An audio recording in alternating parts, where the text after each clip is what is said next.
Welcome to the Sales SOS podcast, where we answer your sales distress calls. I'm Liz Hyman, and each week I'm joined by your crew of seasoned sales experts who have navigated these waters and come out victorious. So if you're ready to turn your sales distress into sales success, you're in the right place. Let's dive into today's topic. Hello, and welcome to the Sales SOS podcast. I'm Liz Hyman, your host, and I am here with your crew, Renee Bigelow and Bryn Tillman. And today we're going to get you started thinking about 2026 because we need 2026 to be a fabulous year. And how are we going to do that? Well, let's talk about some of the things that really matter. And I don't know about you guys, but here's what I'm hearing every day. Lead gen, lead gen, lead gen, lead gen. Liz, can you help us with lead gen? How are we going to do lead gen? The things we were doing in lead gen aren't working anymore. Nobody opens my emails. So how do we lead gen in this day and age right now in so much noise, in so much confusion? We had so much noise before, and now we have AI noise, which has, I don't know, quadrupled 10 times, 100 times the noise, the amount of content, the amount of emails, the amount of everything. So what do we do? You guys, I'm the happy. world wants to know, how do we generate leads? I mean, this is my baby, right? Like, if I can't answer this one, I should just go home. Oh, I am Just home. go home. Just go home. Right? Okay. So we've got to humanize this so deeply, but also leverage technology. So there's a balance. So I just want to not talk about AI for a moment, and let's just talk about relationships, because we have to start thinking about filling our pipeline with relationships. This means we have to slow down our outreach to speed up our outcome. Okay, so I need to reach out on LinkedIn and email to 1,000 people a week. No, I mean, look, okay, I do that with email. I have a newsletter. My newsletter is the promotion of events, it's more like mass invites or listen to the podcast or, right? It's not personal, and people understand those newsletters are not personal. They're okay with that. On LinkedIn, even if you're making it as personal as possible, they're messing it up. So let me just give you a quick, I could go all day on this, but a quick example is this is where AI messes up, right? So Bryn, really enjoyed listening to you on the SOS podcast. It looks like you're doing some great things over at Social Sales Link, including this. I'm like, wow. And then it says, the reason I'm reaching out is because we have people like you do X, Y, and Z. And that's a bait and switch. That's about pretending to care. It's engineered empathy. It's not real. So if we want a successful 2026, we've got to rise above that. We've got to move from engineered empathy to real empathy. And this is and I'm not saying don't use AI. I'm saying we've got to use it smarter, and we can use it like pre-top of the funnel. We can use it for nurturing. We can use it for brand awareness. But if we are going to talk about prospecting, we cannot rely on AI. Okay, number one. Number two, what do we rely on? Our existing relationships. So the theme for 2026 really needs to be focused on more referrals from people that love you. That's got to be the theme. If we want to rise above the noise, it's through a mutual connection, through a warm introduction. So what does this mean? Number one, we have to deepen our networking relationships and make them more purposeful. Liz and I are on a committee for women sales experts where Liz is running the engagement committee, and I'm just having fun. Now, I mean, even though I was the one that's supposed to be doing it, she took over. Thank you, Liz. Thank you, Liz. But what we're doing in engagement in 2026 is all about how are we creating referral partnerships? How are we learning more about what each of us do, who each of us serve? What are some of the triggers that we can listen to introduce people? But then we're taking it to the next level. The next level is we are helping them, and you can go do this, build a list on LinkedIn, and this is in the free, not in Sales Navigator, of your ICP, whether it's industry, title, location, whatever that looks like, is based Your on ICP, your ideal customer profile. your ideal customer profile. I'm an acronym geek, so thank you for those for helping people interpret my brain. So find your ideal customer profile based on the filters LinkedIn allows and first degree connection. That creates a link at the top that you can share with anyone. And when they click through it, they see their first degree connections. So now, Liz, okay. So hang on, Britton. Let me just make sure I understand this, because you have these amazing processes that you teach us. And I just want to make sure everybody's got it. So what you're going to do is if I want to do this with you, I'm going to go online, I'm going to go into LinkedIn, and I'm going to use LinkedIn to set up my ideal customer profile. And I'm going to set up filters that represent my ideal customer profile. And I'm going to say, get me all my second connections. No, I love that. That's what we used to do. Right. So we used to do second degree connections and connections of Bryn Tillman, right? And then you would see a random 17 people out of the 350 I knew, right? And although that works, they're probably not the right ones, right? Necessarily. It's random.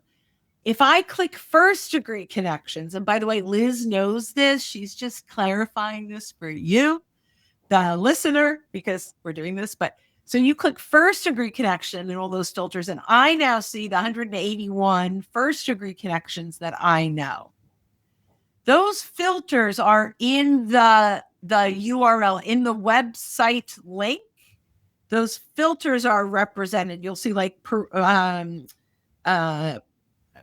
signs and things in that. Those all will auto-populate the filters that you now requested. So I now take this link and I send it to Renee. And I see, Renee, here's a list of the people you know that I want to meet. She clicks on that and she's not looking at my 181. She's looking at her 210. And so now we can get on a Zoom or meet for lunch or coffee and review this list when we're together. So Renee says, of these 210, here are the 19 people that I think you should meet. What event should I invite them to? What podcast should I push them to experience you? Because here's the thing, your prospects may not know that they need you right now.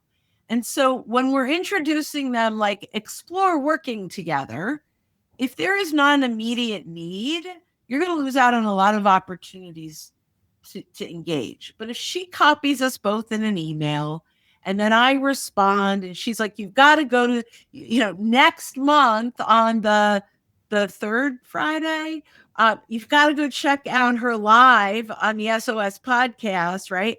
And so now, like, there's a way for them to experience me or you, right? And it's simple, it's low pressure. So the content is the experience that they're introduced to through a very high level credible partner. So if you're listening or watching and you would like to have instructions for that, either email up, go on LinkedIn and connect with Bryn and say, Bryn, will you get those for me? Or go on LinkedIn and connect with me and say, Liz, will you get them for me? Yeah. And one of us will get those instructions to you so you can use them. So I'm going to go to Liz, because she took what I did and put a really good process around it.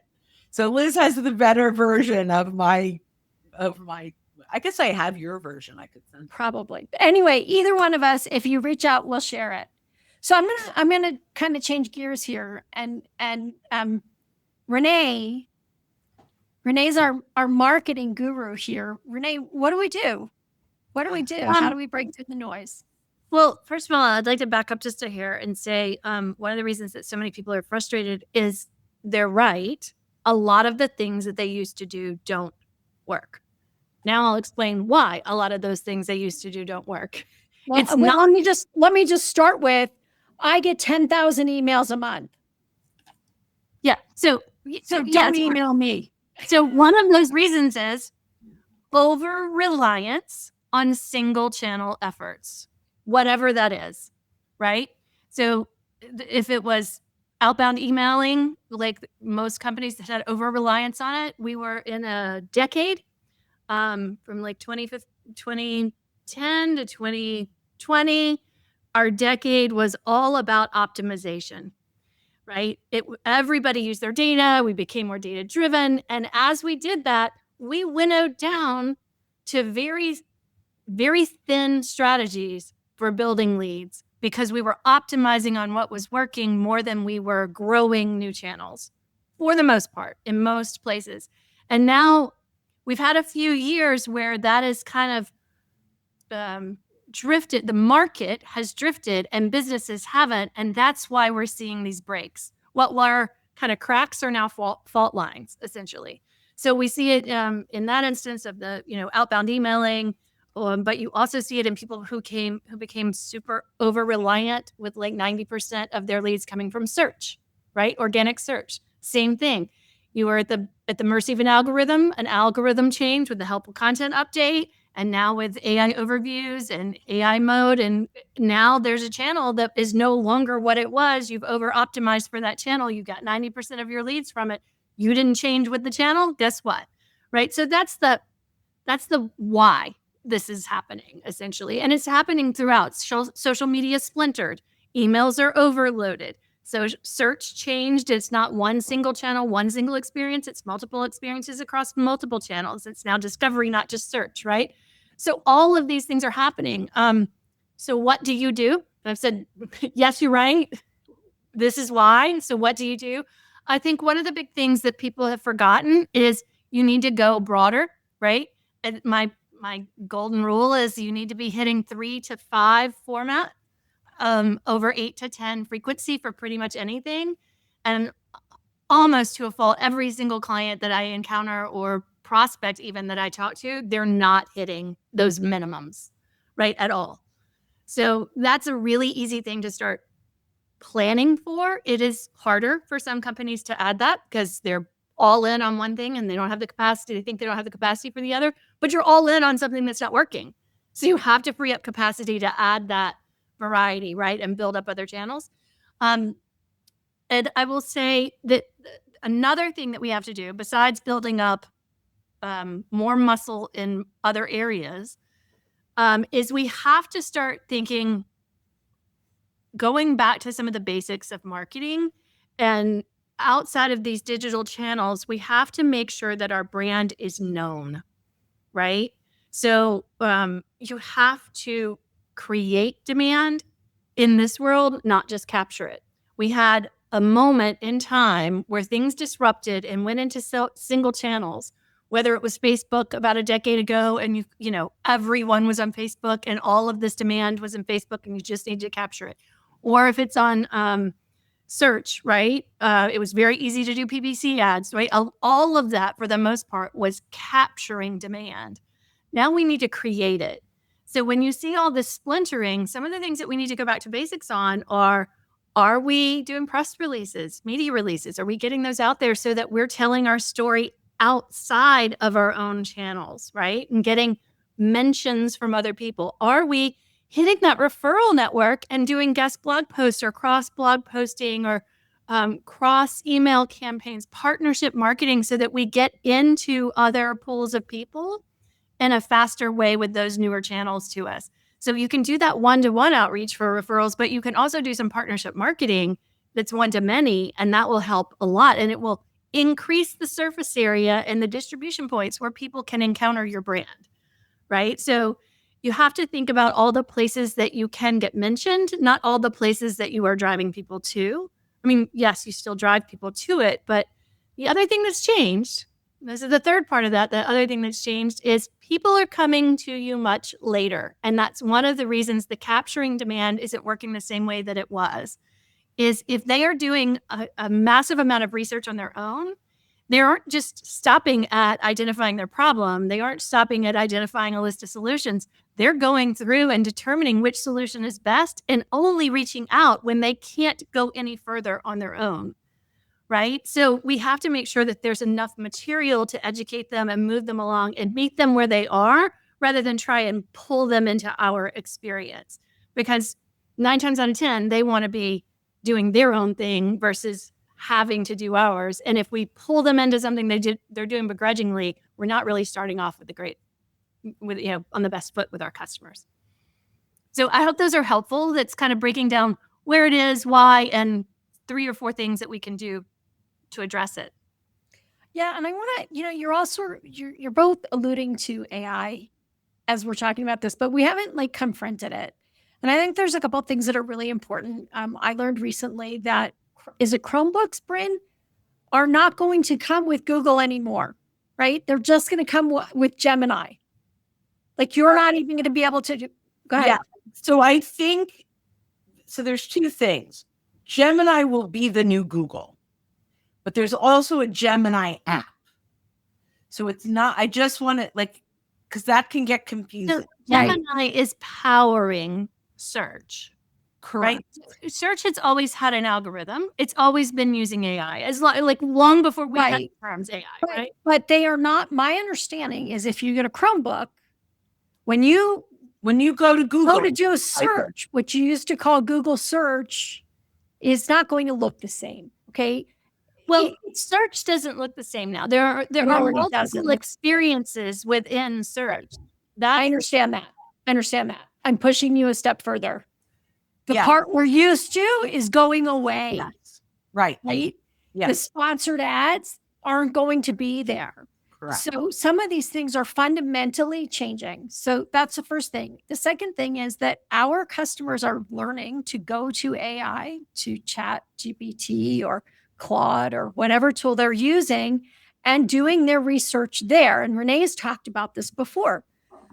So if AI doesn't know you exist, if you are not interacting with the world in a way that AI is going to find or recommend you, then you may be missing the opportunity to be seen and to be heard. So as we're thinking about that strategy, we need to be thinking about how are we integrating AI, the way people are using AI, how are we integrating with that as we create our lead generation strategies.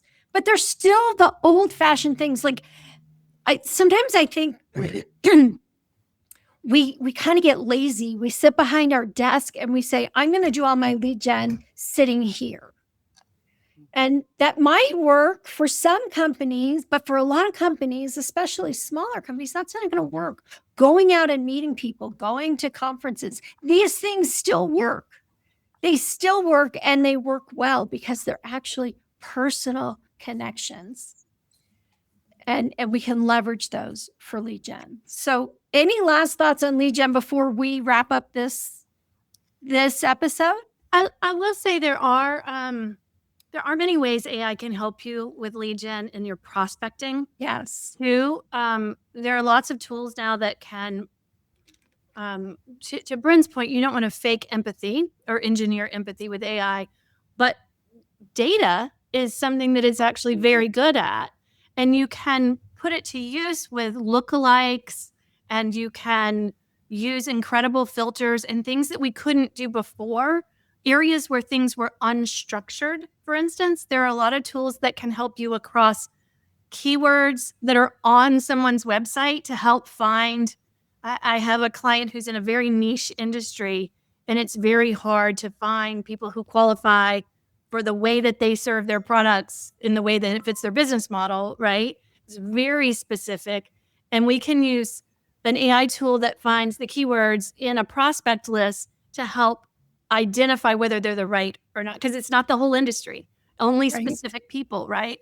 And AI can help with a lot of that now. And it is a step change in being able to, you still kind of need to know what you're doing, and you need to understand the limitations and all of that. But there are much better prospecting tools that use AI now too as well. Yes. Wrap us up here. What? Yes, and I want to be careful that I don't upset anyone, but Zoom Info is in for a run for its money.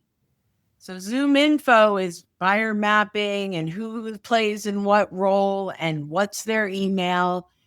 And it's very expensive. And for $20 a month, and you can even do it for free, right?